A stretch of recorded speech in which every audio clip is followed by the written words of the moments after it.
तमस। उपन्यास 2। प्रभात फेरी में भाग लेने के लिए आरंभ में 2 गिने चुने लोग ही पहुंचते थे।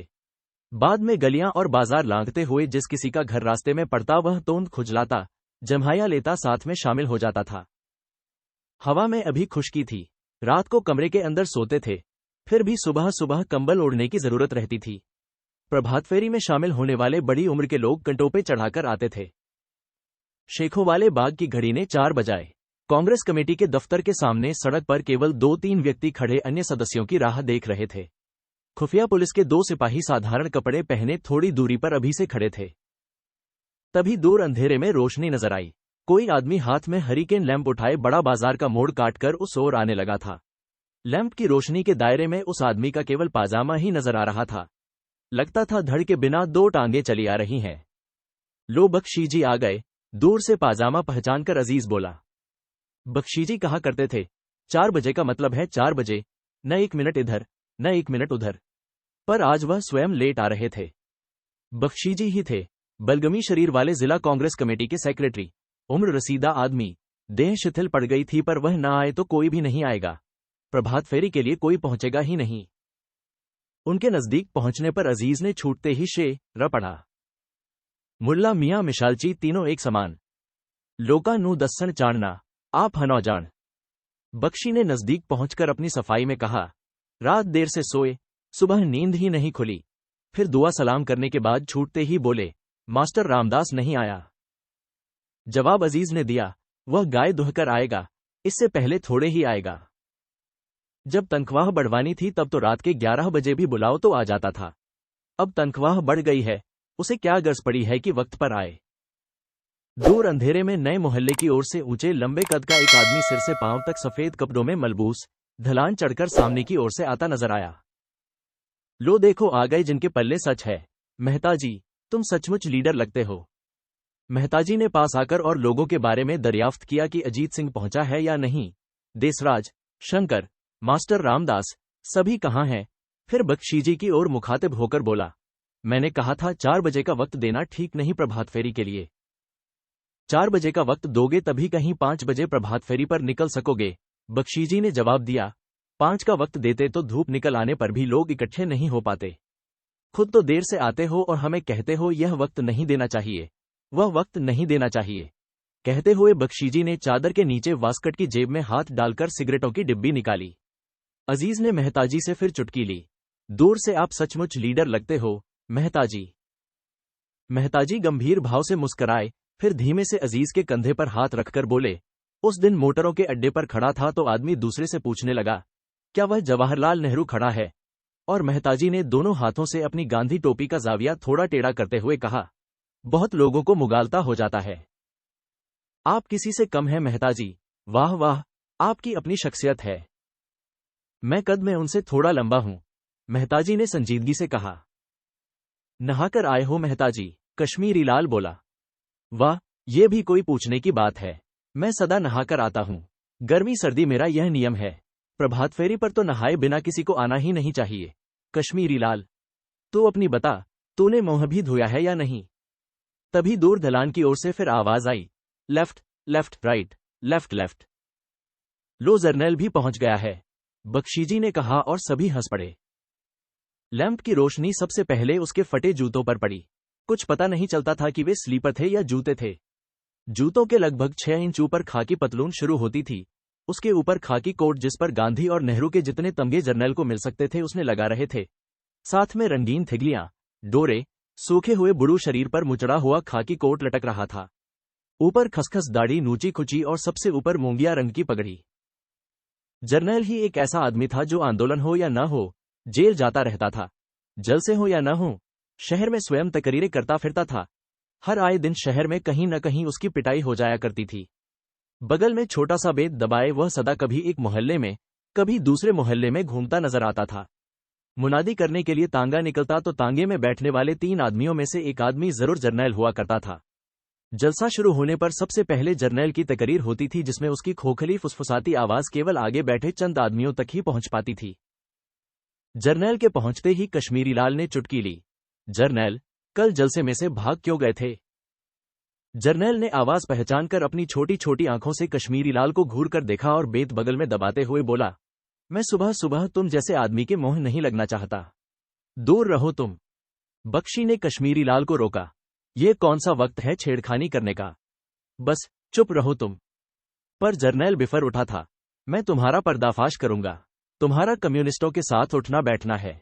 मैं जानता हूं, देवदत्त कम्युनिस्ट के साथ कुबड़े हलवाई की दुकान पर मैंने तुम्हें छैना मुर्गी खाते देखा है। बस बस, ठीक है जर्नैल, और पर्दाफाश नहीं करो, बख्शी ने समझाते हुए कहा। इतने में चौड़े पायांचों वाला पाजामा फड़फड़ाते हुए शंकरलाल पहुंच गया। अंधेरे में प्रभात की पीलिमा मिलने लगी थी। दाएं हाथ बैंक की ऊंची दीवार पर से अंधेरे की एक और परत झरकर गिर गई थी। सड़क के पार आर्य स्कूल की इमारत में हलवाई की अंगीठी में से धुआं उठने लगा था। बगल वाली गली में से हवाखोरी के शौकीन खनखारते, छड़ी ठकोरते किसी किसी वक्त निकलने लगे थे। कहीं कहीं कोई महिला मुंह सिर लपेटे गुरुद्वारे की ओर जाती नजर आती। बख्शीजी ने हाथ में पकड़े हरिकेन लैंप को ऊपर उठाया और फूंक मारकर बत्ती बुझा दी। क्यों, हम पहुंचे हैं बख्शीजी तो आपने बत्ती ही गुल कर दी, शंकर मुनदी वाले ने कहा। क्यों, तूने मेरा चेहरा देखना है या मेहताजी का देखना है? बख्शीजी बोले। तेल जाया होता है। यह कांग्रेस कमेटी का लैंप नहीं है, मेरा अपना लैंप है। कांग्रेस कमेटी से तेल की मंजूरी ले दो, मैं इसे दिन रात जलाए रखूंगा। इस पर दबी आवाज में कश्मीरी लाल की पीठ पीछे खड़े खड़े शंकर बोला, सिगरेटों के लिए आपको मंजूरी की जरूरत नहीं तो मिट्टी के तेल के लिए क्यों होगी? वाके बख्शीजी ने सुन लिया पर जहर का घूंट पीकर चुप बने रहे। ऐसे लोफरों को मोह लगाना अपना अपमान करवाना था। आप तो मालिक हैं बख्शीजी, आपको मंजूरी की क्या जरूरत है? आपके हुक्म के बिना तो चिड़ी नहीं फड़क सकती, शंकर बोला। फिर मेहताजी की ओर मुखातिब होकर बोला, जय हिंद मेहताजी। जय हिंद। मैंने आपको देखा ही नहीं। तुम अब हमें कहां देखते हो शंकर, तुम्हारे पौ 12 है। आज आप अपना बैग नहीं लाए। बैग की प्रभात फेरी में क्या जरूरत है? वाह जी, बैग की सभी जगह जरूरत रह सकती है, बीमा का ग्राहक भी फंस सकता है। मेहताजी चुप रहे। कांग्रेस का काम करने के साथ साथ वह बीमा का काम करते थे। कभी जबान भी बंद किया कर शंकर, मेहताजी तेरे से तिगुनी उम्र के हैं, बड़ों को बड़ा समझते हैं, बख्शीजी ने कहा। मैंने क्या कहा है? मैंने यही पूछा है ना कि बैग नहीं लाए। मैंने ये तो नहीं पूछा कि सेठी से 50,000 का बीमा मिला है या नहीं मिला। शंकर ने तीर छोड़ दिया। आमतौर पर शंकर इस ढंग से लगाकर बात नहीं करता था। मोहफट आदमी था, जली कटी मोह पर सुनाता था, पर 50,000 के बीमे वाली चोट बहुत बुरी थी। मेहताजी ऐसे सहमे कि एक शब्द मोह से नहीं कह पाए। मेहताजी छोटी हस्ती नहीं थे, कुल मिलाकर 16 बरस जेलों में काटकर आए थे और जिला कांग्रेस कमेटी के प्रधान थे और सबसे उजली खादी पहनते थे। उन पर यह आरोप लगाना बड़ी हिमाकत थी, पर अरसे से अफवाह चली आ रही थी कि सेठी ठेकेवाले का 50,000 का बीमा उन्हें मिलने वाला है और इसके एवज मेहताजी सेठी को चुनावों में कांग्रेस का टिकट दिलवाने वाले हैं। ये तो भौंका है मेहताजी, इसकी बात को बस सुन छोड़ा करो। मैंने ये तो नहीं कहा कि मेहताजी ने टिकट का वादा किया है। टिकट देने का अख्तियार तो प्रांतीय कमेटी को है और सिफारिश जिला कमेटी करेगी। अंदर खाते प्रधान और मंत्री फैसला कर ले तो अलग बात है, पर वह काम हम नहीं करने देंगे। दोनों प्रधान और मंत्री खड़े सुन रहे हो। बड़े बड़े ठेकेदारों को टिकट मिलने लगा तो बस कांग्रेस खत्म हुई समझो। मेहताजी वहां से हटकर कश्मीरी लाल से बातें करने लगे। बख्शीजी ने एक और सिगरेट सुलगा ली। शंकर की और मेहताजी की वास्तव में पटती नहीं थी। यह उस दिन से नहीं पटती थी जब से लाहौर में होने वाले एक सम्मेलन में जिसमें नेहरू जी भाग लेने वाले थे, जिला कमेटी की ओर से कुछ प्रतिनिधि भेजे गए थे और मेहताजी ने शंकर का नाम उस लिस्ट में नहीं रखा था। शंकर फिर भी लाहौर पहुंच गया था और सम्मेलन में भाग लेता रहा था। इतना ही नहीं, सम्मेलन के दौरान विशाल पैमाने पर एक सहभोज का आयोजन किया गया था जिसमें नेहरू जी शरीक हुए थे। सभी प्रतिनिधियों से इस सहभोज के लिए 8-8 आने लिए गए थे। अपने प्रतिनिधियों का चंदा मेहताजी ने कांग्रेस फंड में से दिया था। वहां भी शंकर का चंदा उन्होंने देने से इनकार कर दिया। शंकर बहुत बिगड़ा था और बावजूद मेहताजी की उपेक्षा के सहभोज में शामिल हुआ था और मेहताजी के एन सामने पात में बैठा था और भूखे भेड़िए की तरह खाने पर टूटा था। हाथ भी सने हुए और होंठ भी, और दाल सब्जी बांटने वालों पर चिल्लाए जा रहा था। मेहताजी से न रहा गया। खाने बैठा है शंकर, तो इंसानों की तरह तो खा, हमारी जिला कांग्रेस की रुसवाई करवा रहा है। इस वक्त चुप रहिए मेहताजी, ये कांग्रेस के पैसे से नहीं खा रहा हूं, अपने पैसे से खा रहा हूं। अपना जर खर्चा है, आपके साथ लौटकर बातें होंगी। मैंने आप जैसे बहुत देखे हैं। क्या देखे हैं? ओए, तू सारा वक्त बकता रहता है। तू घर चलकर मेरा क्या कर लेगा? लाहौर से लौटने पर शंकर ने मेहताजी को सचमुच आड़े हाथों लिया। प्रदेश कांग्रेस के चुनाव होने वाले थे और प्रत्येक जिला कमेटी से 4 सदस्य भेजने की योजना थी। मेहताजी ने अन्य 3 सदस्यों के साथ चौथा नाम कोहली का तजवीज कर दिया। कोहली जरूर जिला कमेटी की ओर से चुन लिया जाता अगर शंकर बेहुदगी नहीं करता। स्क्रूटिनी कमेटी की मीटिंग चल रही थी जब शंकर उठ खड़ा हुआ। माफ कीजिए, मैं एक सवाल पूछना चाहता हूं। मेहताजी का माथा ठनका। यह स्क्रूटिनी कमेटी की मीटिंग हो रही है। जो सवाल पूछना हो बाद में पूछ लेना। मैं आपसे नहीं, स्क्रूटिनी कमेटी से पूछना चाहता हूं। फिर वह बड़े नाटकीय अंदाज से इस इंतजार में खड़ा रहा कि स्क्रूटिनी के प्रधान उससे कहें, तब वह बोले। कहो, क्या है? प्रधान ने कहा। मैं पूछ सकता हूं कि कांग्रेस सदस्यता के नियम क्या है? तुम काम की बात करो, उल्टी सीधी बात करने का यह वक्त नहीं है। मेहताजी, मैं आपसे बात नहीं कर रहा हूं। आप खामोश रहिए। कहने दो, कहने दो। हाँ बोलो भाई शंकर, क्या कहते हो? कांग्रेस की सदस्यता के क्या नियम है? कि सदस्य 4 आने सालाना चंदा देता हो, शुद्ध हाथ की कती, हाथ की बुनी खादी पहनता हो, चरखा काटता हो। क्यों, ठीक है कि नहीं? ठीक है। मैं कोहली साहिब से दरखास्त करूंगा कि वह 1 मिनट के लिए खड़े हो जाएं। सभी चुप रहे। गुस्ताखी माफ। स्क्रूटिनी कमेटी के सामने हर सदस्य को सवाल पूछने का हक हासिल है। मेहताजी गुर्राए। मेहता साहिब, आप यहां पर प्रधान नहीं है। यहां पर आपको अपनी रूढ़पंची चलाने की कोई जरूरत नहीं है। हाँ जी, तो कोहली साहिब, 1 मिनट के लिए खड़े हो जाइए। कोहली खड़ा हो गया। आप खादी पहनते हैं ना? यह क्या नाटक कर रहे हो तुम? सीधी बात कहो, तुम पूछना क्या चाहते हो? अपना नाड़ा दिखाइए। नाड़ा मतलब आजाबंद। क्यों, तुम्हारा मतलब? यह मेंबर की तौहीन है। यह क्या मजाक चल रहा है? मैं मजाक नहीं कर रहा हूं। मेहता साहिब, आप खामोश रहिए। बिना प्रधान जी की इजाजत के आपको बोलने का कोई हक नहीं है। हाँ, कोहली साहिब, मैंने क्या कहा? अपना नाड़ा दिखाइए, आजाबंद दिखाइए। जो न दिखाऊं तो आपको दिखाना पड़ेगा। मैं जो बात साबित करना चाहता हूं उसके लिए नाड़ा दिखाना जरूरी है। दिखा दो यार, ये भौंका काम नहीं करने देगा। कैसे कैसे लोफर कांग्रेस में घुस आए हैं। क्या कहा मेहताजी? मैं लोफर हूं तो आप शोहदे हैं। मुझसे कुछ मत कहलवाइए। मैं स्याह सफेद सब जानता हूं। हाँ तो कोहली साहिब, तुम क्या चाहते हो? मैं सबके सामने नाड़ा खोलूं? मैं खोलने को नहीं कह रहा हूं, मैं सिर्फ दिखाने को कह रहा हूं। दिखा दो यार, खत्म करो। कोहली ने अचकन का पल्ला उठाया। नीचे से खादी के कुर्ते का अगला भाग ऊपर को उठाया। नीचे पीले रंग का आजाबंद लटक रहा था। शंकर लपककर आगे बढ़ गया और नाड़े को पकड़ लिया। देख लीजिए साहिबान, नाड़ा रेशमी है। हाथ के कते सूत का नहीं है, मशीनी है, अकड़े का है। आप खुद छूकर देख सकते हैं। तो फिर क्या हुआ? कांग्रेस सदस्य रेशमी नाड़ा पहने और आप उसे प्रादेशिक कांग्रेस का उम्मीदवार बनाकर भेजेंगे। कांग्रेस के कोई असूल हैं या नहीं? स्क्रूटिनी कमेटी के सदस्य एक दूसरे का मुंह देखने लगे। मजबूर होकर कोहली का नाम काटना पड़ा। उस दिन से शंकर मेहताजी को फूटी आंख नहीं सुहाता था। बख्शीजी परेशान हो रहे थे। न मास्टर रामदास पहुंचा न देसराज। गाएगा कौन? प्रभात फेरी में कम से कम एक तो गाने वाला चाहिए ही। कुछ न हुआ तो वह खुद ही गा लेंगे, लेकिन जो लोग जिला कमेटी से तनख्वाह पाते हैं उन्हें तो पहुंचना ही चाहिए। देख लेना मेहताजी, हम प्रभात फेरी शुरू कर देंगे। 3 गलियां लांघ जाएंगे तो मास्टर दौड़ा आएगा, कहेगा बछड़ा दूध पी गया था। मैं क्या करता? इस तरह ये लोग काम करते हैं।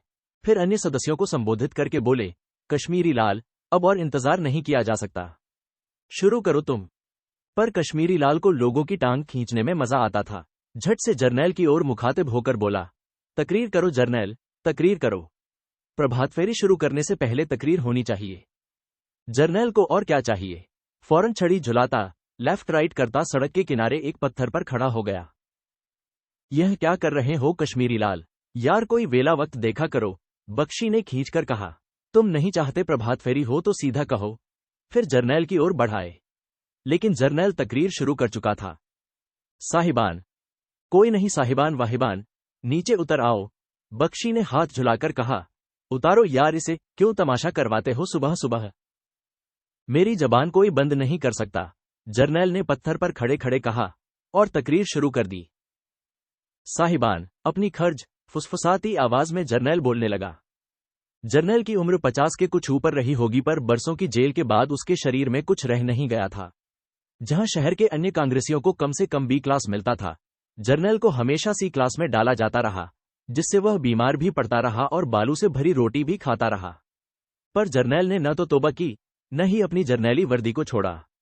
जवानी के दिनों में लाहौर कांग्रेस के समय वह अपने शहर से लाहौर में वॉलंटियर बनकर गया था। नेहरू जी के साथ वह भी रावी नदी के किनारे नाचा था जब पूर्ण स्वराज का नारा लगाया गया था। उसी दिन से वह वॉलंटियर की वर्दी पहनता आया था। जब दिन अच्छे होते तो उस वर्दी में कभी सीटी लग जाती, कभी तिरंगे की डोरी बंध जाती। दिन खस्ता होते तो वर्दी धुल तक नहीं पाती थी। न जर्नैल को कहीं कोई काम मिला, न उसने किया। कांग्रेस के दफ्तर से 15 रुपए महीना प्रचारक का मेहनताना लिया करता था। जो बख्शी आनाकानी करे तो वहीं खड़ा होकर तकरीर करने लगता था। मन में सनक थी, उसी के बल पर जिंदगी के दुख और क्लेश पार कर जाता था। उसका न घर था, न घाट, न बीवी थी, न बच्चा, न काम, न धाम। हफ्ते में 2-3 बार कहीं न कहीं से पिटाता था। पुलिस के लाठीचार्ज में जहां बाकी लोग जान बचाकर निकल जाते थे, वहां जर्नैल अपनी सनक का मारा अपनी छोटी सी झुर्रियों भरी छाती फैलाए खड़ा रहता था और पसलियां तुड़वाकर आता था। कश्मीरी लाल, उतारो यार इसे, सुबह सुबह तमाशा दिखाने लगे हो, अब की बार मेहताजी ने ऊंची आवाज में कहा। पर जर्नैल और भी डटकर खड़ा हो गया। साहिबान, हमें अफसोस से कहना पड़ता है कि जिला कांग्रेस के प्रधान ने देश के साथ विश्वासघात किया है। जो वचन हमने रावी के किनारे सन 1929 में लिया, हम मरते दम तक उस पर कायम रहेंगे। आपका बहुत वक्त न लेता हुआ मैं इतना ही कहूंगा कि कोई माई का लाल अभी तक पैदा नहीं हुआ जो कांग्रेस के उसूलों की खिलाफवर्जी कर सके। मेहताजी किस खेत की मूली हैं, हम इनसे भी निबटेंगे और इनके पिट्ठुओं, कश्मीरी लाल, शंकर लाल, जीत सिंह जैसे गद्दारों से भी निबटेंगे। जोर का ठहाका हुआ। यह इस तरह से नहीं उतरेगा। कश्मीरी लाल, जिसने यह शोशा खड़ा किया था, स्वयं ही बख्शी के कान में सुझाव डाल रहा था। अगर उतारने की कोशिश करेंगे तो और ज्यादा जिद पकड़ लेगा। बख्शी ने आग बबूला होकर कश्मीरी लाल की ओर देखा। ताली बजाएंगे तो यह उतर आएगा, आप चिंता नहीं करें। 2-3 बार तालियां बजाएंगे, अपने आप तकरीर खत्म कर देगा। कहते हुए कश्मीरी लाल ने ताली बजाई। बाकी लोगों ने भी तालियां बजाईं। वाह वाह, बहुत अच्छा, बहुत खूब।